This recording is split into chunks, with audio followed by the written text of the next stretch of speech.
अक्षय to Zoya हे नाव select करण्याचं reason काय होतं? मला मुलांमध्ये इंटरेस्ट आहे, मग मी गे असावं असं मी स्वतःला गे समजायचे त्यावेळेस. हां, पोरीसारखं राहायचे म्हणजे तू बाईला आहेस, म्हणजे तू छक्का आहेस, म्हणजे तू हिजड आहेस. कुठेतरी सिग्नलवर टाळी मारत फिरण्याचं स्वप्न बघण्यापेक्षा की कुठेतरी ते आयुष्य असं समजून जगणारी मी मग वर्दीत आली. पण त्याही पुढे जाऊन एवढा सगळा खर्च करूनही शेवटी हिजडा शब्द ऐकायला भेटतो.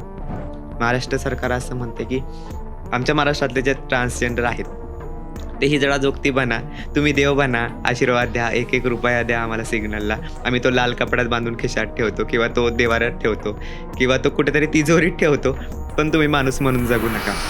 जय भीमवाले जरी असले किंवा नॉन हिंदू जरी असले तरी ते हिंदू कल्चर फॉलो करतात. का? तर त्यांना पोट भरायला भेटतं देवीच्या नावाने. एखाद्याला ट्रान्सजेंडर बनायचं आहे तर तो त्याच्या मर्जीने डायरेक्टली जाऊन सर्जरी करून बनू शकतो की त्यासाठी पण काही प्रोसेस आहे? मेडिकल बोर्ड पुढे आम्ही नागडं उघडं होणार. कुणा हिजड्याच्या पोटाला हिजडा जन्माला नाही आहेत किंवा ट्रान्सच्या पोटाला ट्रान्स नाहीत. सगळ्यांना माहिती ट्रान्स नपुंसक असतं. त्याच्यानंतर लिटरली पोलिसांचा सर्च चालतो, अभ्यास चालतो आमच्या शरीरावर. मग तू वरचं ऑपरेशन केलं आहे का, मग खालचं ऑपरेशन केलं आहे का, मग तू पोरगा आहेस का पोरगी आहेस. ॲक्च्युली पोलीस अशा दंड्याने त्यांना छातीला टच करतात. मला सोसायटीत स्वतः वर्दीत असून ह्या सगळ्या गोष्टी फेस कराव्या लागत आहेत. मी स्वतः फेस करते, तर ग्राउंड लेवलवर ज्या माझ्या बहिणी आहेत त्या किती फेस करत असतील.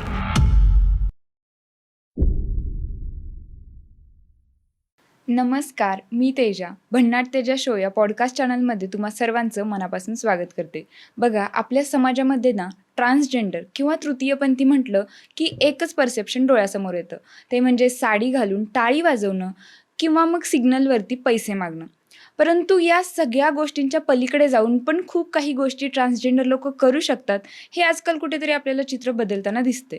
आणि आपल्यासोबत आज एक अशीच खास व्यक्ती आहे ज्यांनी हे सगळं परसेप्शन मोडून काढून स्वतःचं एक वेगळं अस्तित्व निर्माण केलेलं आहे. त्या चांगल्या पोझिशनवरती जॉब करत आहेत आणि स्वतःचं पोट भरत आहेत, तेही कष्टाने. तर त्यांचा हाच प्रवास म्हणजे जोया शिरोळे यांचा अक्षयपासून जोयापर्यंतचा प्रवास आपण जाणून घेणार आहोत. तर चला तर मग पॉडकास्टला सुरुवात करूया. नमस्कार ताई, भन्नाट तेजा शोच्या मंचावर तुमचं खूप खूप स्वागत आहे. नमस्कार. सगळ्यात आधी तर तुम्ही या गेटअपमध्ये सध्या येते आहात याचंच कौतुक वाटते. कारण ट्रान्सजेंडर म्हटलं की लोकांच्या मनामध्ये एक वेगळं परसेप्शन आहे की बाबा साडी, प्रॉपर मेकअप अशा ह्याच्यामध्ये असेल.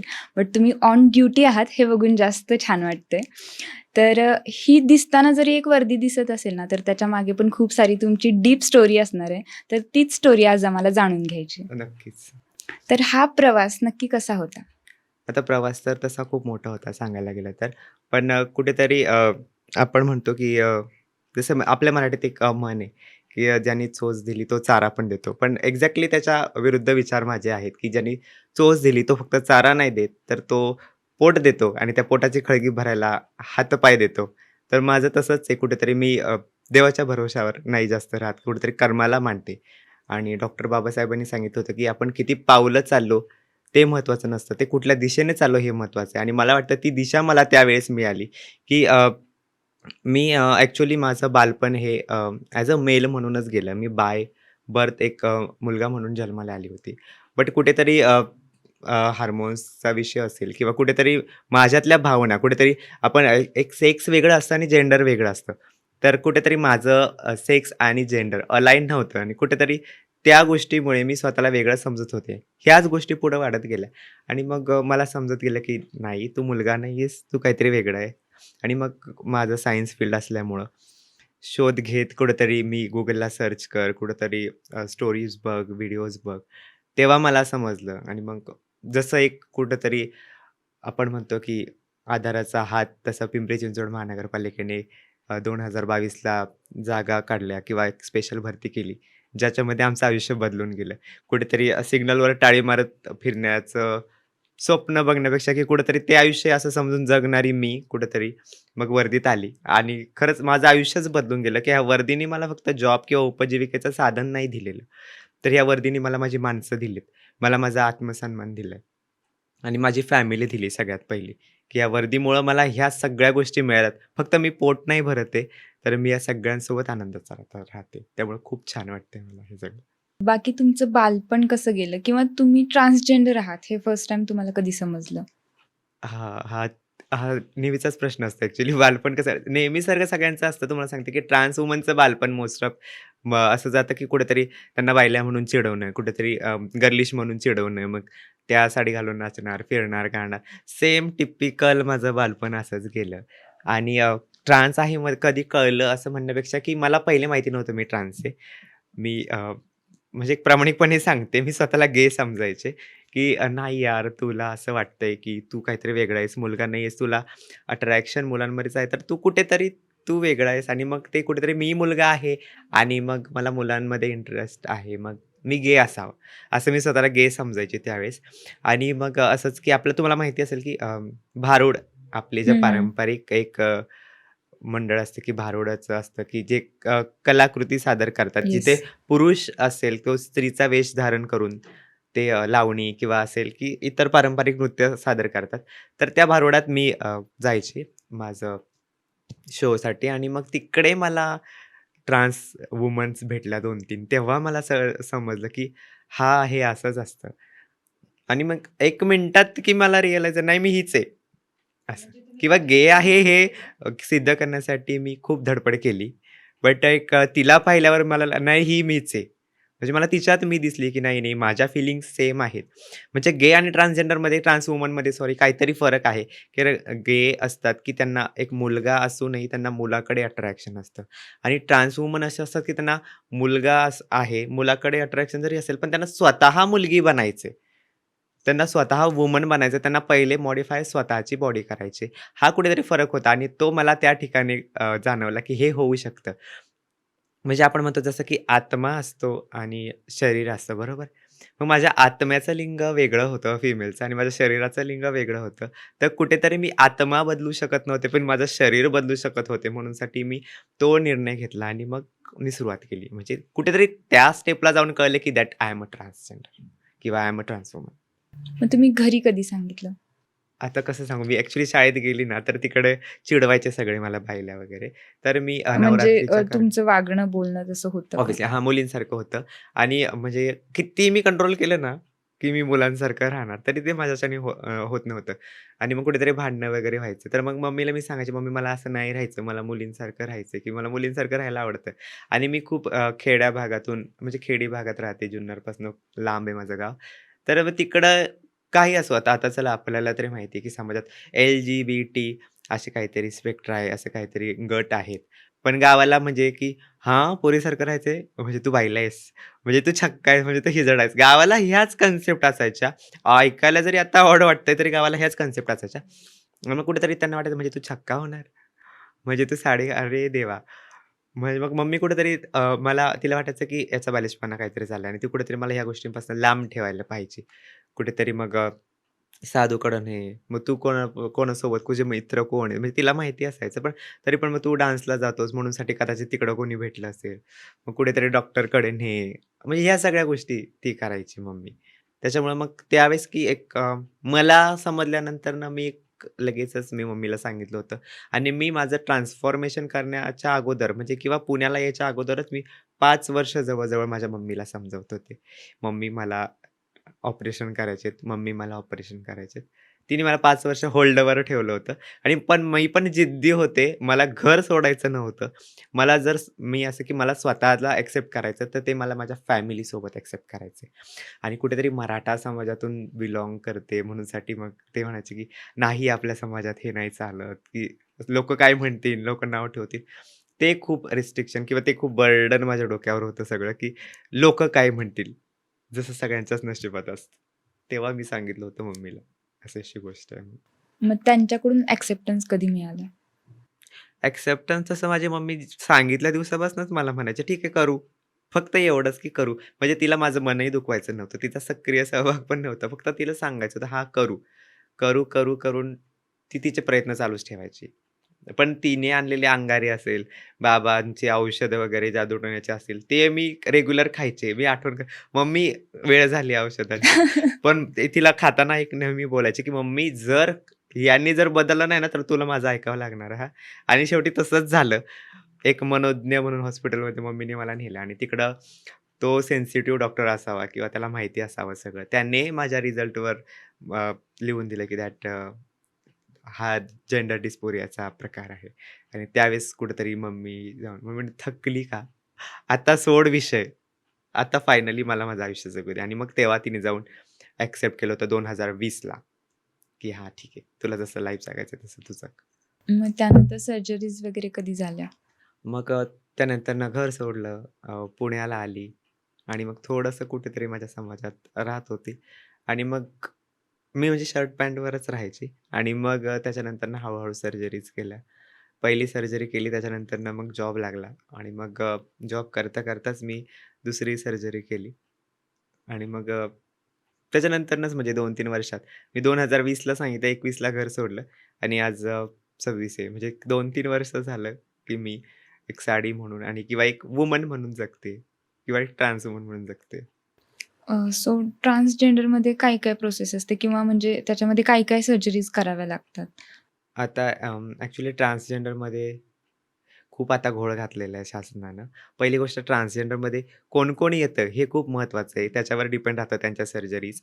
आता आपण पाहू शकतो, की बेसिकच सांगते, की ट्रान्सजेंडरमध्ये trans men, trans women and intersex person असे 3 गट येतात.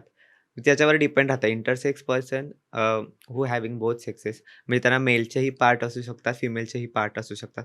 ते त्यांच्यावर डिपेंड राहतं. त्यांच्या माइंडमधल्या जेंडरवर डिपेंड राहतं, की त्यांना काय म्हणून समाजात जगायचंय. ओके. सो हे जन्मताच असेल ना? हे जन्मताच असतात. ओके. त्यांना इंटरसेक्स बोलतात आणि त्यांना पण आता तर आमच्या म्हणण्यानुसार किंवा आपण जर पाहायला गेलं अभ्यासानुसार, की they are not transgender.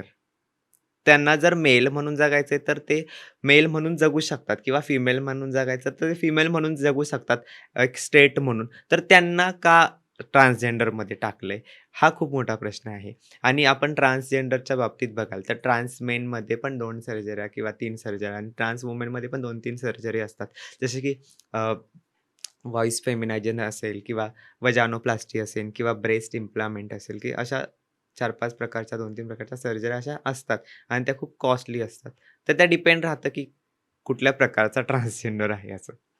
So basically तुम्हाला किती म्हणजे खर्च वगैरे आला होता? अच्छा. खर्च म्हणजे त्या प्रत्येक सर्जरीत पण वेगवेगळे प्रकार आहेत. तुम्हाला सांगते. तर मला 3-4 लाख पर्यंत खर्च गेला आणि माझं कसं थोडंसं मी गव्हर्नमेंटमधून केलं म्हणून तो तेवढा खर्च माझा थोडा कमी आला. बट खूप 10 लाखापर्यंत, 11 लाखापर्यंत, 15 लाखपर्यंत सर्जरीचा खर्च जातो. पण त्याही पुढे जाऊन एवढा सगळा खर्च करूनही शेवटी हिजडाच शब्द ऐकायला भेटतो. ही खंत आहे. म्हणजे ऐकायला चांगलं नसेल तरी ही खंत आहे. पण आजकाल आपण जेव्हा सोशल मीडियावरती अशा कोणाच्या स्टोरीज वगैरे बघतो किंवा रील्स बघतो, तेव्हा त्याच्या खाली एक प्रकर्षाने कमेंट दिसून येते, की हा सगळा सध्या बालिशपणा चालू आहे, की देवाने आपल्याला एक बॉडी दिलेली आहे आणि तुम्ही त्या बॉडीसोबत खिलवाड करून त्याच्यामध्ये चेंजेस करताय. तर हे कुठेतरी चुकीचं आहे. या परसेप्शनवर तुम्हाला काय वाटते? अच्छा, तर मला याच्यावर असं बोलायचं, की हा देवाने बॉडी दिली, तुम्ही फक्त बॉडी बघताय, बरोबर? आपण बऱ्याचदा म्हणतो, की मन बघा, मन बघा. मग त्यावेळेस आमचं मन कोणाला दिसत नाही का? देवाने बॉडी दिली तुम्हाला, बॉडी दिसते म्हणून. पण देवाने आमच्या आत्म्याचं लिंग काय दिले? देवाने आमचा आत्मा कसा बनवलाय? देवाने आमचं मन काय बनवलंय? हे कुणाला दिसत नाही. हे फक्त त्या व्यक्तीलाच जाणवतं, की ती आतमधून काय आहे? बऱ्याचदा जे दिसतं तसं नसतं असं आपण म्हणतो. काहीतरी तसा प्रकार आहे हा. आणि कुठेतरी मी म्हणेल, की जर एखादा स्ट्रेट मुलगा आपण म्हणतो, त्याला आपण म्हटलं साडी घाल, तो घालेल का? त्याला म्हटलं टाळी वाजव, भीक माग, तो मागेल का? कारण का कुठेतरी वेगळेपण आहे ना. कुठेतरी वेगळेपण आहे. कुठेतरी जेव्हा तो गे असणार किंवा जेव्हा तो ट्रान्स असणार, त्याच वेळेस जाऊन तो ह्या सगळ्या गोष्टी करणार. मग लोकांना हे वेगळेपण का नाही दिसत? लोकांना असं कसं वाटतं, की आजकाल लोकं काय करतात, की उदरनिर्वाहाचं साधन नसतं आणि मग पैसे कमवण्यासाठी कुठेतरी नकली किन्नर आपण जसं म्हणतो, की साडी घालून कुठेतरी मागायचं, दुकानं मागायची आणि पैसे कमवायचे. कुठेतरी ही कन्सेप्ट आली किंवा कुठेतरी असा प्रकार आला त्याच्यामुळे लोकांना हे वाटतं, की हा बालिशपणा चाललाय, खिलवाड चाललाय. जर मला वाटतच नसेल, की माझं शरीर आहे हे, जोपर्यंत ते शरीर माझं आत्म्याच्या लिंगाशी किंवा माझ्या जेंडरशी मॅच होत नसेल, तोपर्यंत मी कशी खुश राहणार? बिलकुल नाही. तर लोकांनी त्या वेळेने पण विचार करायला हवा. सध्या फक्त सगळं आपण म्हणतो, की आता हा पुरोगामी महाराष्ट्र आहे. तर सध्या फक्त सायन्सवरच सगळं नाही चालत. कुठेतरी माइंड असतं, कुठेतरी माणसाचं मन असतं. जर आपल्याला माहिती आहे एखादा माणूस मृत्यू पावलाय, जर आपल्याला माहिती तो मेला, तरी आपण का रडतो? कारण कुठेतरी मन दुखवलं जातं आणि कुठेतरी त्या भावना असतात. सेम गोष्टी आहे, की आमच्यासाठी हे शरीर फक्त वागवायलासाठी देवाने दिलं होतं. त्याचा आत्मा वेगळा सोडला होता. तो आम्ही चेंज केला बस एवढंच. आफ्टर सर्जरीज तुम्हाला काही मेडिसिन्स वगैरे कंटिन्यू कराव्या लागतात? हो. ॲक्चुअली हा खूप मोठा लोकांचा गैरसमज आहे. तो मला बरं झालं तुम्ही प्रश्न विचारला. मला क्लिअर करायचा आहे तो, की आता पोलीस भरती निघाली होती आणि पोलीस भरतीचे जेव्हा ग्राउंड क्रायटेरिया ठरवायचा होता, तेव्हा अ, असं झालं, की मेलचा ग्राउंड क्रायटेरिया वेगळा आहे, फिमेलचा वेगळा आहे आणि ट्रान्सजेंडरचा कॉलम आला. तर ट्रान्सजेंडर लोकांना ग्राउंड क्रायटेरिया काय द्यायचा? तर बऱ्याच वेळेस मी ऐकलं, की मेल आणि फिमेलच्या मध्ये द्या. कारण का त्यांची ताकद मेलपेक्षा जास्त आणि फिमेलपेक्षा कमी आहे. हं, किंवा काही-काहींचं म्हणणं होतं, की फिमेल एवढं द्या. पण मग त्याच्यात पण जर नॉन ऑपरेटिव्ह ट्रान्स असतील, तर त्यांची ताकद मेलसारखीच आहे. बिकॉज त्यांना त्यांची बॉडी मेलचीच आहे. त्यांच्या बॉडीमध्ये म्हणजे मला एक म्हणायचं की मेलची बॉडी आणि फिमेलच्या बॉडीमध्ये वेगळं असं काय आहे, की ते आहे रिप्रोडक्टिव्ह सिस्टम. जे आहे हार्मोन, येस. की मेल हार्मोन वेगळं आहे आणि फिमेल हार्मोन ज्याच्यामुळे स्ट्राँगनेस कुठेतरी मेलला जास्त दिसतो आपल्याला. मग जर ट्रान्सजेंडरची बॉडी म्हणजे एक ट्रान्स वुमन आपण कन्सिडर करू, की जी नॉन ऑपरेटिव्ह आहे आणि जी मेलच्या बॉडीमध्ये आहे, बरोबर? तिच्यामध्ये मेलचे हार्मोन सिक्रेट होतात ॲज लाइक टेस्टोस्टेरॉन आणि जर आफ्टर ऑपरेशन टेस्टिकल रिमूव्ह केले, तर तिच्या बॉडीमध्ये ते सिक्रेट होणार आहे का? नाही. मग तिच्या बॉडीमध्ये तेवढी ताकद राहणार आहे का? नाही. नाही. आणि मग तिच्यामध्ये फिमेलचे हार्मोन तयार होणार आहे का? नो. नाही. कारण का तिकडे ओव्हरीज नसणारे, ओव्हल्स नसणारे किंवा जे आपण म्हणतो ओजेनेसिस होणार नाही तिकडे. तिकडे फिमेल हार्मोन प्रोड्युसेस होणार नाही. मग तुम्ही कसं म्हणू शकता, की फिमेलपेक्षाही ट्रान्स वुमन स्ट्राँग असते ऑपरेशन झालेली? बिलकुल नाही. त्या ट्रान्स वुमनच्या बॉडीमध्ये हार्मोन्सच नसतात. पण लोकांना हे नाही दिसत. लोकांना फक्त की त्यांची बॉडी थोडी धिप्पाड आहे, ते थोडंसं पुरुषासारखे दिसतात. मग त्यांच्याकडे ताकद जास्त आहे. पण हे चुकीचं आहे ॲक्चुअली.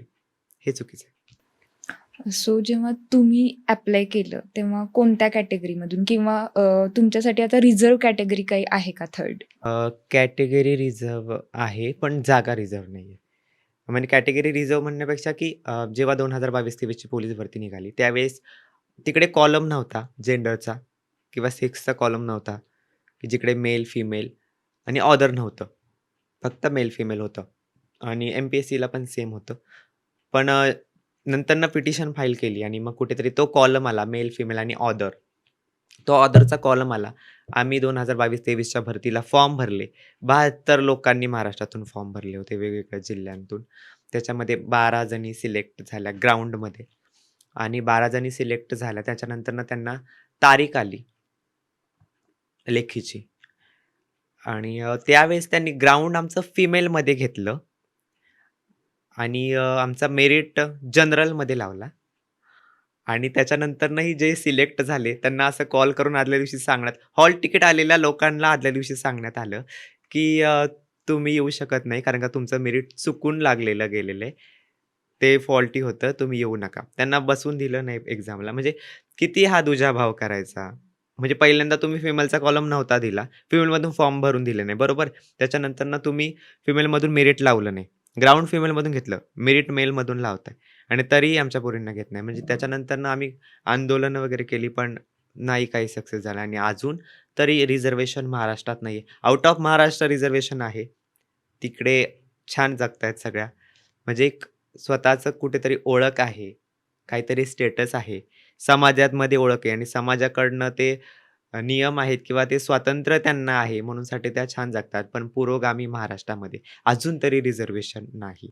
महाराष्ट्र सरकार असं म्हणते, की आमच्या महाराष्ट्रातले जे ट्रान्सजेंडर आहेत, ते हिजडा-जोगती बना, तुम्ही देव बना, आशीर्वाद द्या, ₹1-1 द्या आम्हाला सिग्नलला. आम्ही तो लाल कपड्यात बांधून खिशात ठेवतो किंवा तो देव्हाऱ्यात ठेवतो किंवा तो कुठेतरी तिजोरीत ठेवतो. पण तुम्ही माणूस म्हणून जगू नका. तुम्ही रिझर्व्हेशन घेऊ नका. तुम्ही जॉब करू नका. आम्हाला लाज वाटेल तुमच्यासोबत जॉब करायला. तुम्ही जॉब करू नका. त्याच्यामुळे आम्ही तुम्हाला रिझर्व्हेशन देणार नाही. तुम्ही फक्त देवच बना. त्यामुळे महाराष्ट्राची मेंटॅलिटी काय माहिती नाही.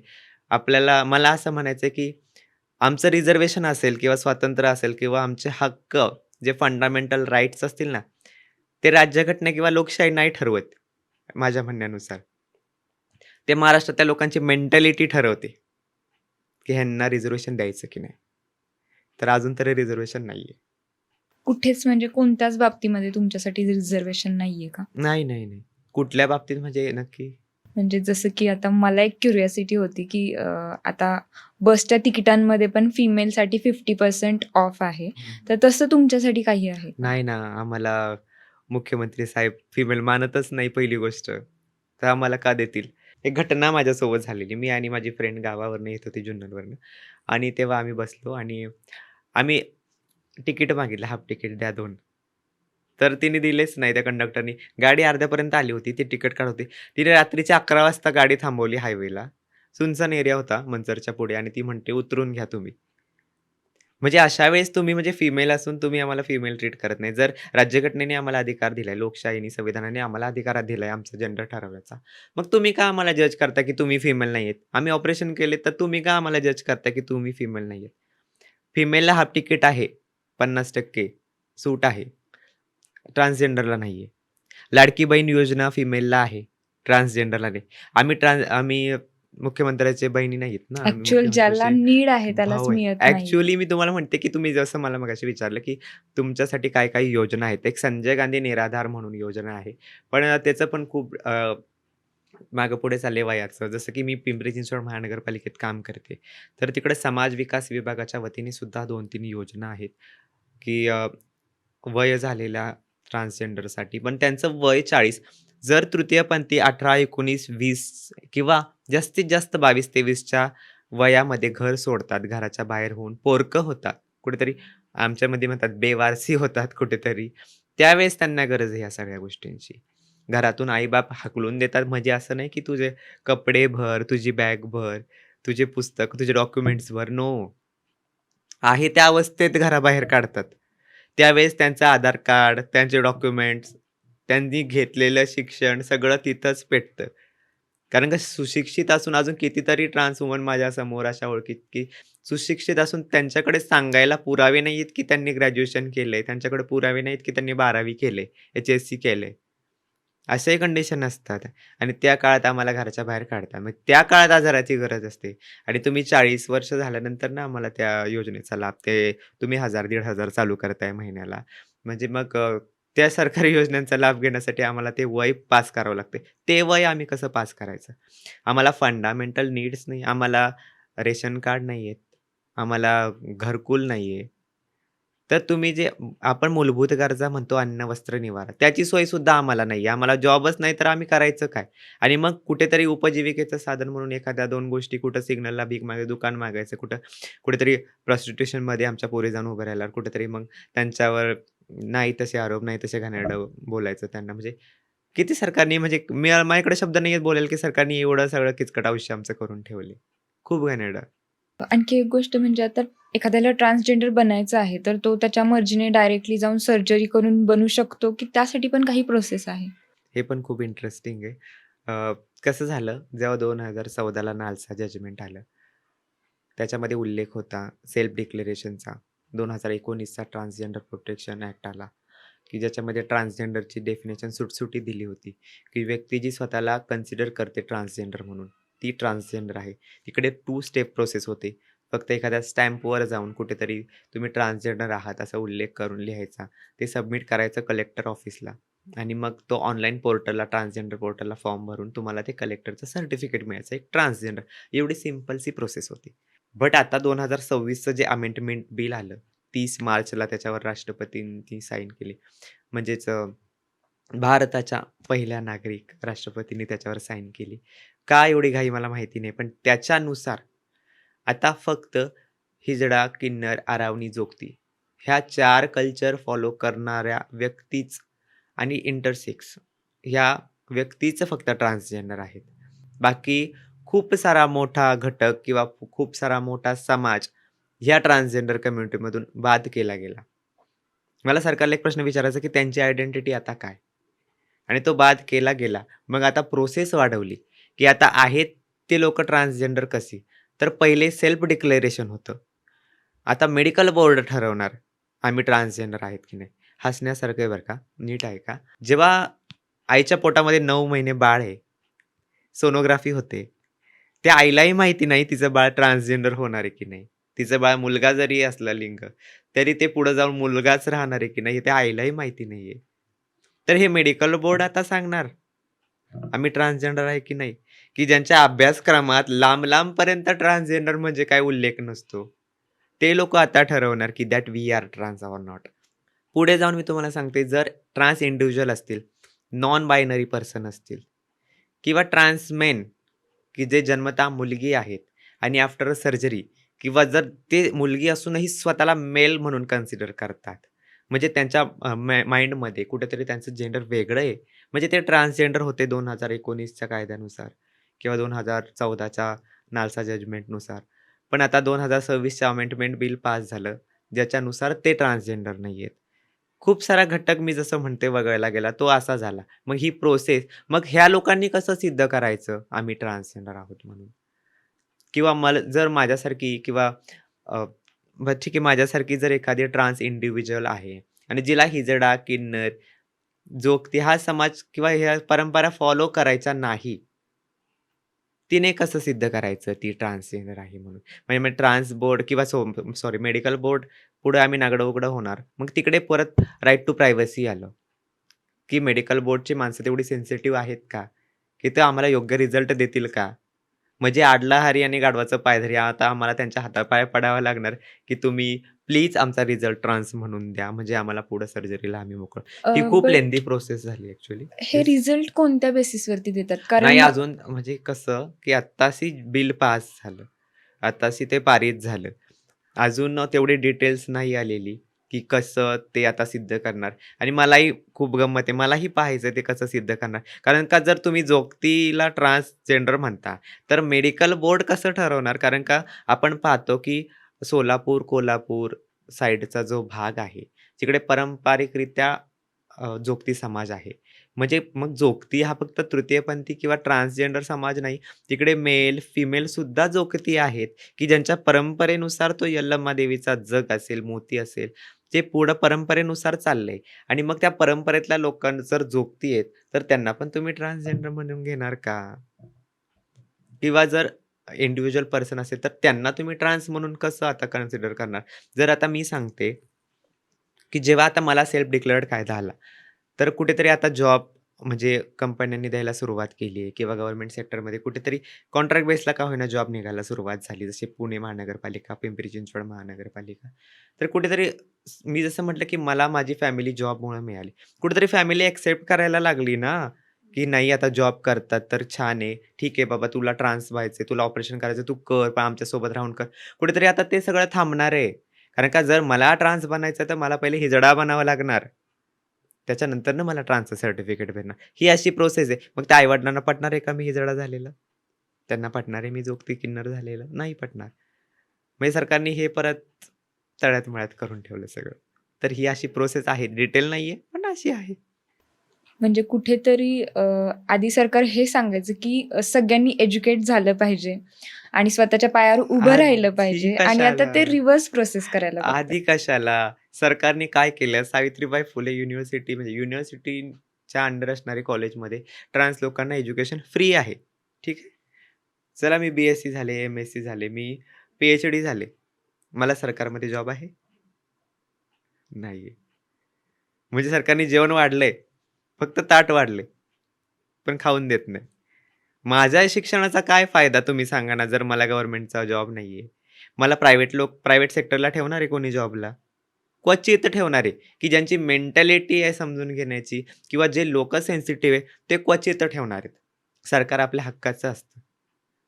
म्हणून आम्ही रिझर्व्हेशन मागतोय. कुठेतरी भारताबाहेर जे झालंय सॉरी महाराष्ट्राबाहेर जे चाललंय, ते महाराष्ट्रातही होऊ द्या. कुठेतरी आम्हाला आमच्या हक्काचं काहीतरी मिळू द्या. कारण का राज्यघटना ही फक्त बाहेर नव्हती.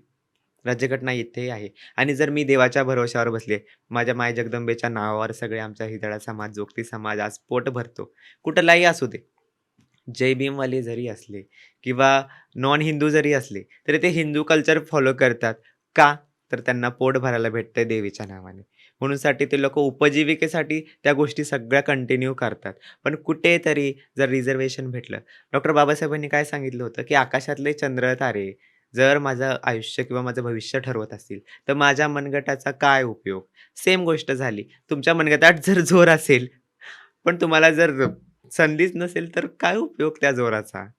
म्हणूनसाठी जर शिकलेली जरी लोकं असली, तरी आमचे ते त्याकडे वळतात आणि येणारी पिढी हिचं जे बघण्याचा दृष्टिकोन आहे ना शिक्षणाच्या कडे, तो सरकारने बदललेला आहे. आता लोकं काय म्हणणार, येणारी पिढी काय म्हणणार, की पिढी नाही म्हणता येणार ॲक्चुअली कारण का कुणा हिजड्याच्या पोटाला हिजडा जन्माला नाही येत किंवा ट्रान्सच्या पोटाला ट्रान्स नाहीत. सगळ्यांना माहिती आहे ट्रान्स नपुंसक असतात. जे स्ट्रेट लोकांनाच त्यांच्याच पोटाला ट्रान्स जन्माला येतात. त्यामुळे ही पिढी नाही म्हणता येणार. पण कुठेतरी त्या लोकांना नवीन येणार की एवढे शिकलेले, जोया एवढी शिकलेली आहे तरी जोया काय करते? सेम गोष्ट होणार की एवढे शिकलेले तरी ह्यांना टाळ्याच वाजवायच्या तर मग शिकून काय उपयोग? उद्या साडी घालायची तर मी आजच घालते आणि मागायला सुरुवात करते. म्हणजे 4 पैसे माझ्या भविष्याला राहतील. ही अशी मेंटॅलिटी होत चालली आहे. मी लोकांशी जेव्हा बोलते ना Instagramला असेल भेटून, लोकं अक्षरशः रडून म्हणजे खूप एज्युकेटेड पोरं मी पाहिलेत, की जे आता फर्स्ट स्टेपमध्ये चाललेत कुठेतरी फर्स्ट स्टेपमध्ये. खूप एज्युकेटेड पोरं पाहिले, की "ताई मला गुरु करायचं आहे गं, कारण का आता मला पर्याय नाहीये." "ताई तू मला गुरु करशील का?" "सॉरी मी नाही करू शकत." कारण का माझे विचारच वेगळे आहेत. मला मला ते पटतच नाहीये सरकारने बदललंय म्हणून तुम्ही का बदलता? सरकारसाठी तुम्ही कशाला तुमचं आयुष्य खराब करून घेता? आता तुम्ही म्हटलं, की गुरु करायचंय, तर हे नक्की काय प्रोसेस असते? अच्छा प्रोसेस म्हणजे आता तुम्ही पहा, की जोगती समाज असेल, आराधी समाज एक असतो, की जिकडे हां, तुम्ही हे जे 4 समाज सांगितले, तर त्याच्यातलं डिफरन्सिएशन सांगा ना? डिफरन्शिएशन तुम्ही म्हणता, की अ, जोगती समाज म्हणजे की असा, की जो यल्लम्मा देवीची परंपरागत किंवा पिढ्यानपिढ्या सेवा करत आलेला असतो, की ज्या समाजाच्या घरामध्ये यल्लम्मा देवीचा जग असतो आणि ते लोकं यल्लम्मा देवीच्या नावानेच कमवतात, मागतात आणि देवीलाच सोडलेलं आपण जसं की म्हणतो, की देवदासी परंपरा टाइप असतं ते तसं आणि किन्नर समाज असेल किंवा हिजडा समाज असेल, तो किन्नर ॲक्चुअली संस्कृत शब्द आहे. आणि आपण जसं म्हणतो की मंगती करून खाणं म्हणजे दुकानं मागायची किंवा बधाई बस्ती मागायची किंवा कुठेतरी टाळी मारून, सिग्नल मागून खाणारा समाज म्हणजे किन्नर, हिजडा समाज झाला. अरावणी हे नाव आहे त्या समाजाला फक्त बाहेरच्या ओके, ओके. राज्यामधलं. बस एवढंच. आणि जो आराधी समाज असतो जसं तुम्ही विचारलं हं, हं. शिष्य परंपरेची प्रोसेस. तर आराधी समाज एक आहे, की जो अंबाबाई, काळूबाई म्हणजे आपल्या देवींची सेवा करणारा जो समाज, की आपण पाहतो की महाराजांच्या काळापासून की महाराजांच्या जेव्हा ज्या बैठकी चालायच्या, तिकडे पण आराधी लोकांनी मदत करायच्या त्यावेळेस, की त्यांच्या कोडवर्डमध्ये त्यांना ते निरोप पोहोचवायचे किंवा तर त्यापासून की गुरु शिष्याची परंपरा तिकडे आहे, की कुणीतरी ती परंपरा अशी चालू झाली, की आमच्या समाजाला कोणी वाली नाहीये. जर घराबाहेर हाकलून दिलं, तर मग मला कोणाचं प्रोटेक्शन नाहीये. मग कुठेतरी मग ते एखादा गुरु करायचा, तिकडे जाऊन, की मग त्याच्या मांडीवर बसायचं किंवा त्याचं दूध पिणे असेल, त्याच्या अंगात जर वारं असेल, तर ती यल्लमाची किंवा काळूबाई अंबाबाईची घेनमाळ करून त्याला गुरु करणं. 5 पंचांच्या मदतीने किंवा 5 पंचांच्या समोर. ही अशी कुठेतरी प्रोसेस आहे आणि मग कुठेतरी ती गुरु शिष्याची परंपरा तिथून तो त्याचा शिष्य होतो आणि मग कुठेतरी त्याला ते प्रोटेक्शन येतं. कुठे आमच्या हिजडा समाज, किन्नर समाजामध्ये भांडणं झाली, की मी माझ्या आईला तर बोलू शकत नाही, माझ्या आईने मला घराच्या बाहेर काढले. मी पोलिसांना सांगणार, तर पोलीस मला तेवढा दाद देणार का? मग कुठेतरी माझा आधार म्हणून मी माझ्या गुरूला सांगणार. पोटतिडकीने माझा गुरु येणार तिकडे आणि कुठेतरी मला मदत करणार. ही परंपरा अशीच चालत राहिली. आज समाजाने कुठेतरी, आज सरकारने कुठेतरी 2-3 कॉलम इम्प्लांट करून कुठेतरी आम्हाला माणसात आणले. पण कालपर्यंत ही टाळी आणि ती जगदंबाची आरोळीच आमचं पोट भरत होती. कुठेतरी 2 पुड्या बांधून आणि 4 उड्या मारूनच कुठेतरी आमचा हिजडा समाज पोट भरत होता. म्हणूनसाठी ती गुरु शिष्य परंपरेला आजही तेवढंच महत्त्व आहे, की जेवढं पहिले होतं. आणि हीच ती परंपरा आहे, की ज्याने आजपर्यंत आमचा तृतीयपंथी समाज किंवा हीच ती टाळी आहे, जिने आजपर्यंत माझा हिजडा समाज, किन्नर समाज, जोगती समाज जिवंत ठेवलाय. आता ट्रान्सजेंडरमध्ये मेल टू फिमेल होणारे जास्त दिसतात, बट फिमेल टू मेल होणारे खूप कमी असतात. तर असं का? तुम्ही पाहता, की आपल्या महाराष्ट्रामध्ये म्हणण्यापेक्षा भारतातच पुरुषप्रधान संस्कृती, महाराष्ट्रात जास्त आहे पुरुषप्रधान संस्कृती, की जिकडे ठरवतं आपण थर्ड जेंडर जास्त म्हणत नाही, पण तृतीयपंथी जास्त म्हणतो. तृतीय म्हणजे थर्ड. मग आपण पाहतो, की आपल्याला कोणालाही जनरल विचारलं, की पहिलं लिंग कोणतं आहे? किंवा प्रथम जेंडर कोणतं आहे? तर सगळे मेल सांगतात, बरोबर? म्हणजे हा तो भाग झाला, की सगळे पहिले मेल सांगतात, नंतरनं फिमेल सांगतात. ट्रान्स हा भाग नंतरनं झाला. हं. पहिले मेल फिमेल स्थान म्हणजे कुठेतरी दुय्यम स्थान पहिल्यापासूनच स्त्रीला दिलेलं गेलेलं आहे.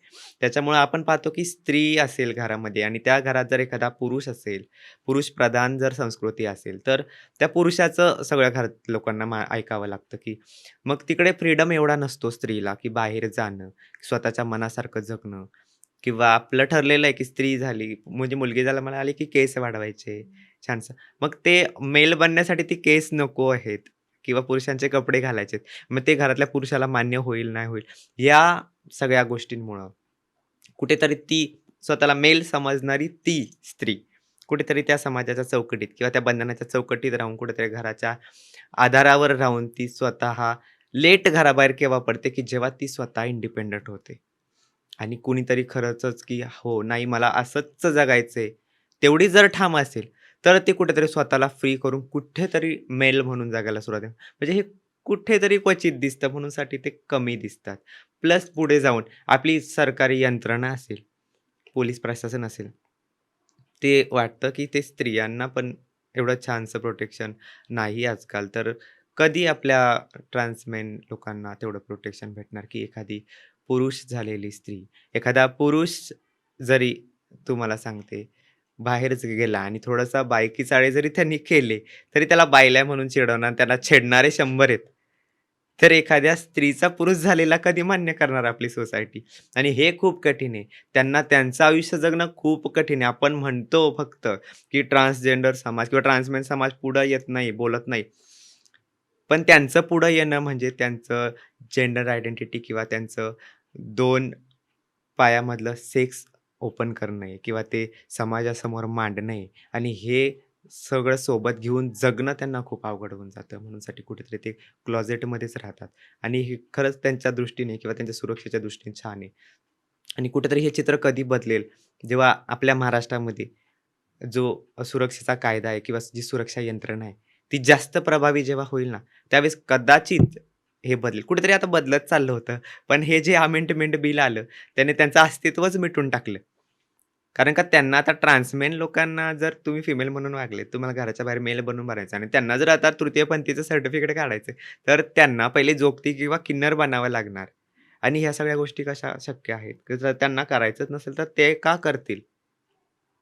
त्याच्यामुळे आता त्यांच्यासाठी अजून तर खूपच अवघड होऊन गेले या सगळ्या गोष्टी.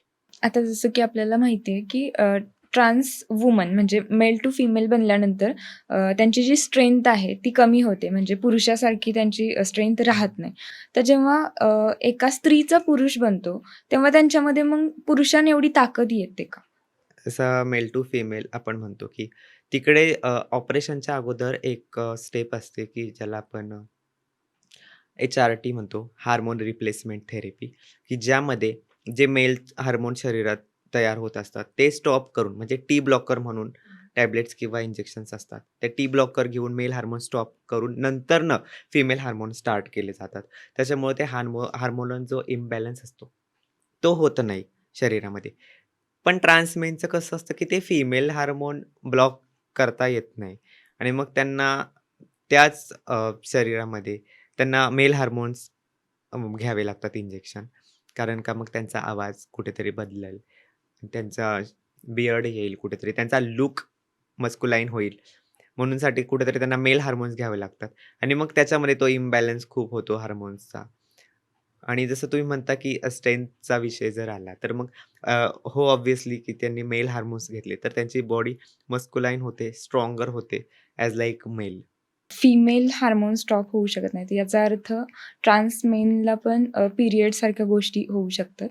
हो का? कुठेतरी म्हणजे पिरियड्सच्या गोष्टी कधी असतात, की ज्यावेळेस त्यांचं फिमेल हार्मोनची लेव्हल जास्त असते. त्यावेळेस त्या गोष्टी कंटिन्यू असतात. पण ज्यावेळेस मेल हार्मोनचं त्यांच्यामध्ये लेव्हल जास्त होऊन जाते कुठेतरी आफ्टर इंजेक्शन किंवा जर बाहेरचे हार्मोन्स मेलचे घेतले, तर कुठेतरी मेल हार्मोनची लेव्हल वाढली.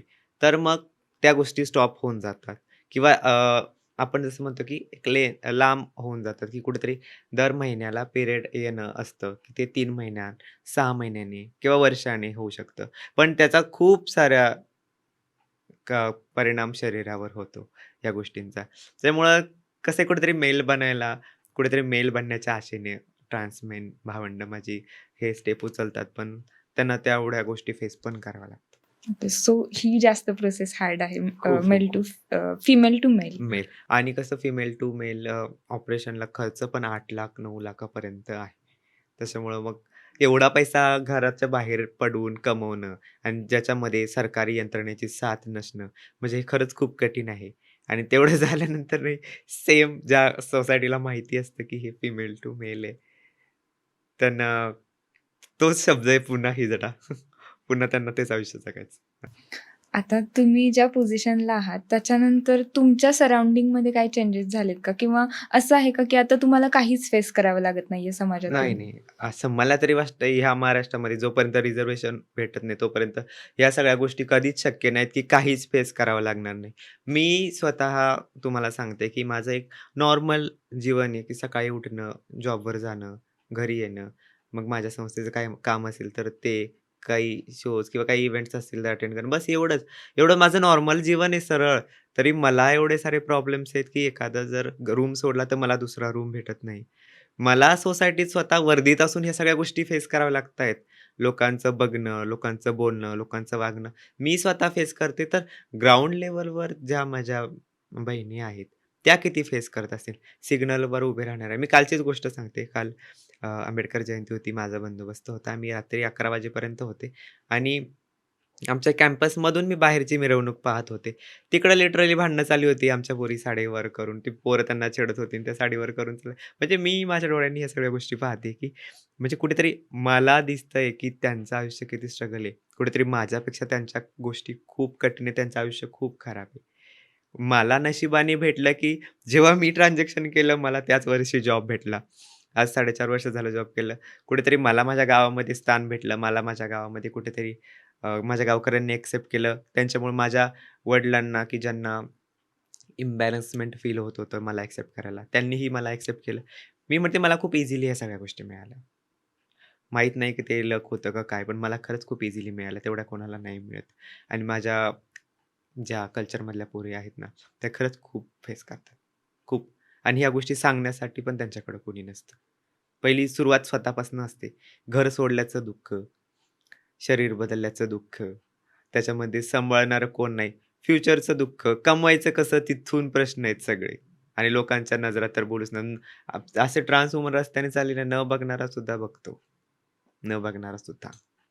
एवढ्या स्टिल एवढा खर्च करून त्यांना कोणी मुलगी किंवा फिमेल म्हणत नाही. सरकारच म्हणत नाही, तर बाकीच्या लोकांची मेंटॅलिटीच वेगळी. सरकारच अजून फिमेल म्हणून आम्हाला कन्सिडर करत नाही, तर बाकी लोक कधी करणार? म्हणजे एवढा खर्च करून सुद्धा त्यांना हिजडा म्हणूनच जगायचं.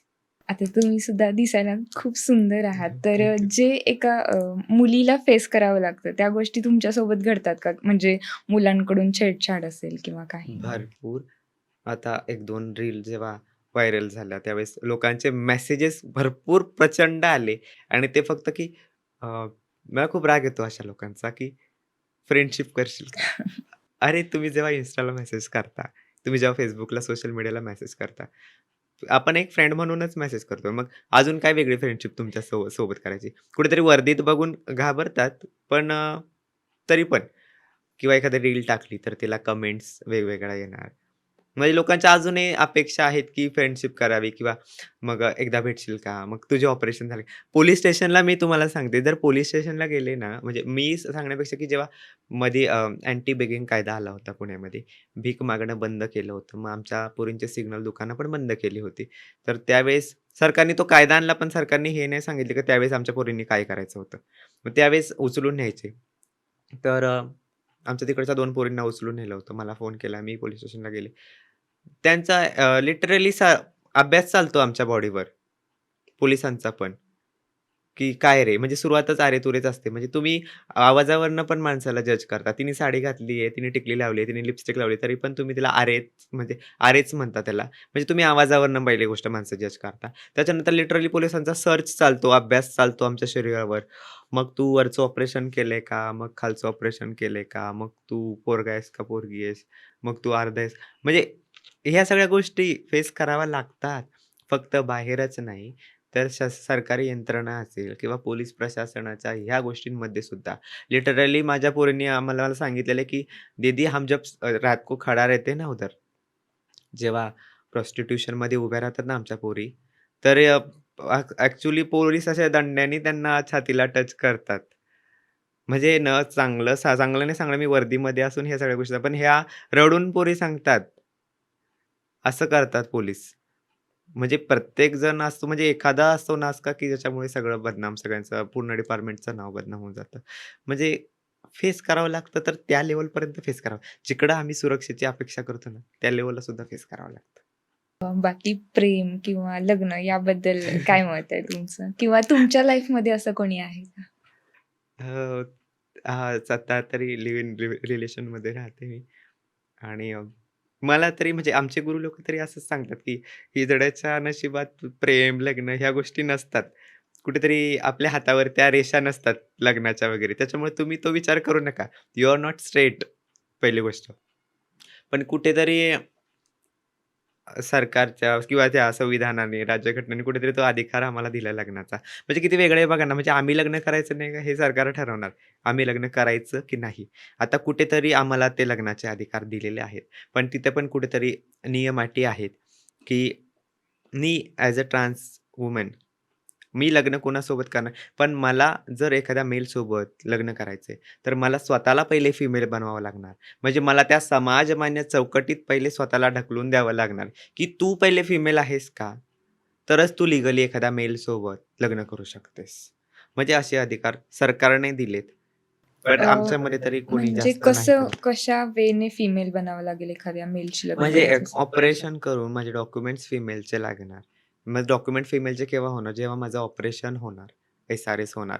तेव्हा डॉक्टरांकडनं सर्टिफिकेट मला भेटणार, की this person is now consider as a female आणि मग त्याच्यानंतरनं ती एक प्रोसेस आहे, की माझं ट्रान्सजेंडर सर्टिफिकेट प्लस माझं ऑपरेशनचं सर्टिफिकेट जोडून मला माझ्या टी-जे सर्टिफिकेटवर फिमेल करून घेता येणार आणि मग त्याच्यानंतरनं माझे फर्दर डॉक्युमेंट्स चेंज होणार. थोडी लेंदी आहे, पण आहे प्रोसेस. आणि मग ते फिमेल झालेले डॉक्युमेंट जेव्हा मी कोर्टात सादर करेल, त्यावेळेस मी एका मेलसोबत लग्न करू शकते. असा ते नियम आहेत.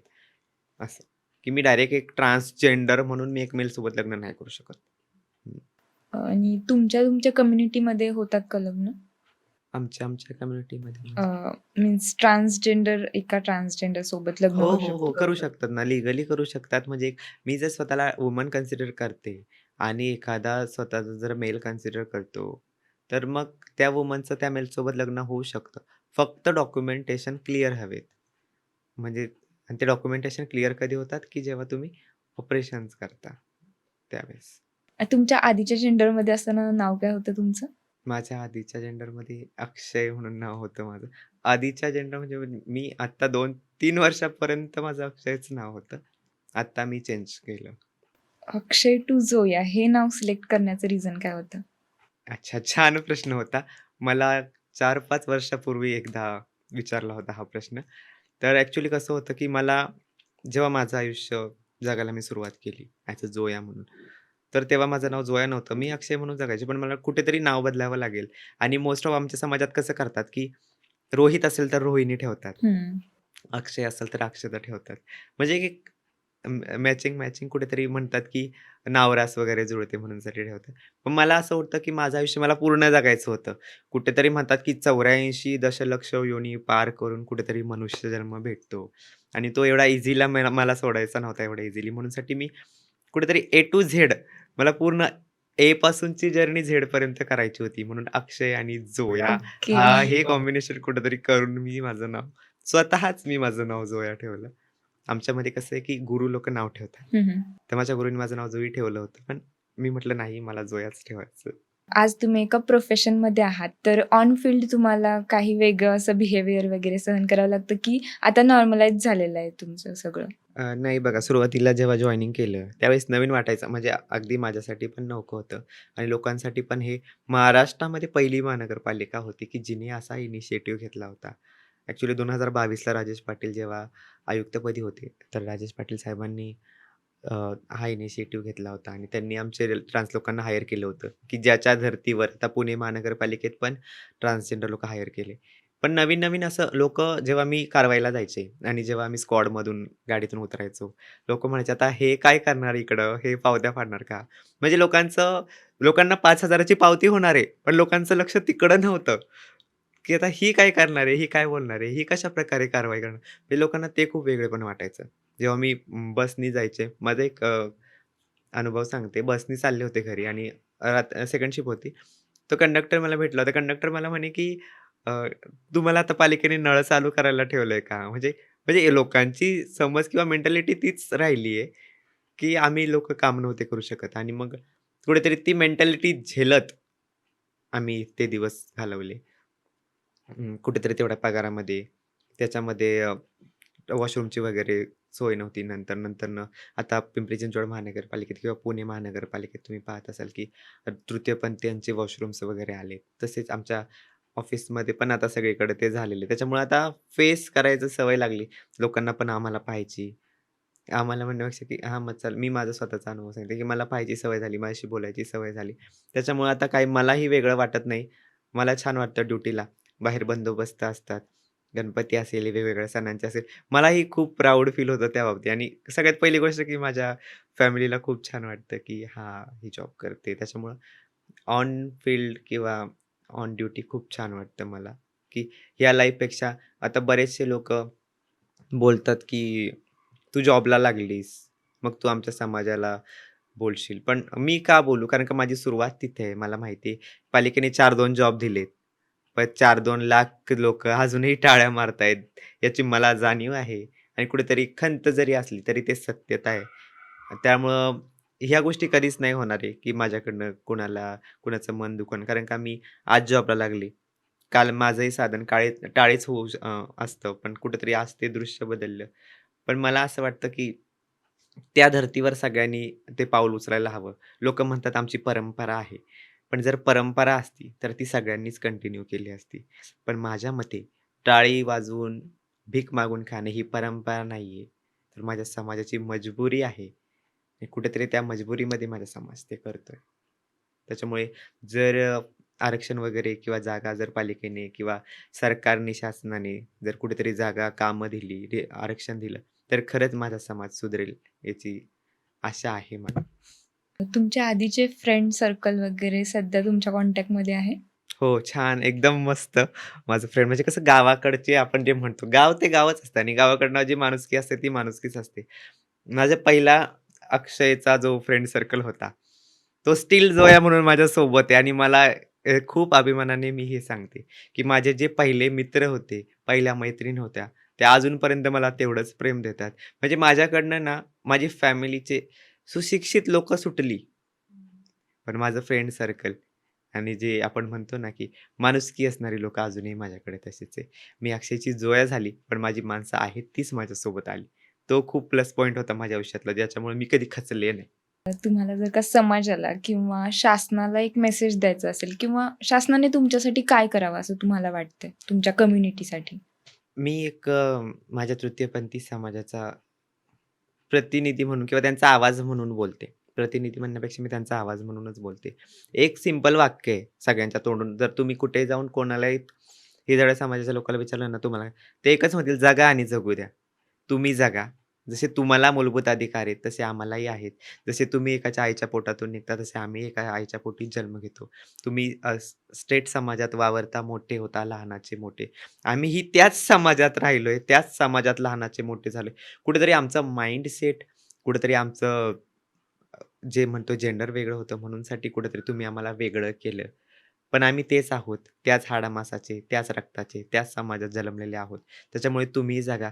जे कायदे, नियम तुम्हाला लागू पडतात ते आम्हालाही लागू पडतं. संविधान हे महाराष्ट्रातल्या किंवा भारतातल्या प्रत्येक व्यक्तीला लागू पडतं. राज्यघटनेचे नियम, कलम, अटी या प्रत्येकाला समान आहेत. कुठेतरी बाबासाहेबांनी समानतेचा अधिकार सगळ्यांना दिला आहे. तर मला असं वाटतंय, की त्या अधिकाराचा दुरुपयोग करून कुठेतरी तुम्ही आमच्यावर बर्डन करू नका, की नाही, तुम्हाला हे तुमच्यासाठी नाहीये, हे आमच्याचसाठी आहे. असं नका म्हणू. आज आम्ही अल्पसंख्याक आहोत.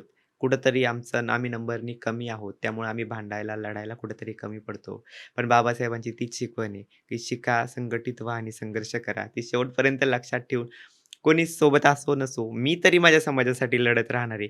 तर माझा जो हा स्ट्रगल असेल ना, तो फक्त पैसे कमवण्यासाठी किंवा मी स्वतःला पॉप्युलर करण्यासाठी कधीच करत नाही. तुम्ही माझे व्हिडिओज पाहिले असेल किंवा माझं स्ट्रगल पाहिलं असणार, की मी आजही व्हॉलंटिअरली काम करते. आजही ₹1 अपेक्षा न ठेवता मी माझ्या सोसायटीसाठी बोलत असते. कोणी मला काय बोलेल याची कधीच भीती माझ्या मनात नसते. कारण का तुम्हाला माहिती आहे का, साडीचा पदर खाली केला ना, तरी पाहिजे तेवढे फॉलोअर्स, पाहिजे तेवढे व्ह्यूज येतात. पण त्यावेळेसची ती 1 मिनिटाची गोष्ट करताना मी स्वतःला स्वतःच्या नजरेत पाडून घेईल.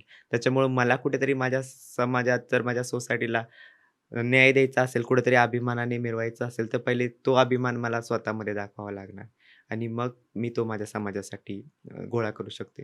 म्हणूनसाठी मला असं सांगायचं की कुठेतरी माझं स्ट्रगल माझ्या समाजासाठी आहे ना, तर तेच कंटिन्यू करावं. कुठेतरी माझ्या पावलावर पाऊल देऊन पण कोणीतरी माझ्या विचारांची संगत असणारं कोणतरी मला भेटावं. खूप छान आहे, की जर जोयाताई असं करते, तर आम्हीही असंच करू. जसं मी तुम्हाला म्हटलं, की जो तो चोच देतो, तो चारा नाही देत. तो त्याच्यासाठी का त्या चोचीत चारा कमवण्यासाठी हातपाय देतो. ते हातपाय हलवायला शिका, लढायला शिका कुठेतरी. 4 पुस्तकं वाचा, ज्याने खरंच आयुष्य बदलेल. मी पुन्हा तेच म्हणेल, की माझ्या एका रीलला खूप ट्रोल केलं होतं, की तुम्ही असं बोललात. पण मी त्या रीलमध्ये बोललो होतं, की 4 टाळ्या वाजवून पोट भरण्यापेक्षा 4 पुस्तकं वाचा, खरंच आयुष्य सुधारेल. ते पुन्हा मी रिपीट करेल. खरंच टाळ्या वाजवून मागणं ही परंपरा नाही, मजबुरी माझ्या समाजाची आणि ती सोडावी. खूप छान.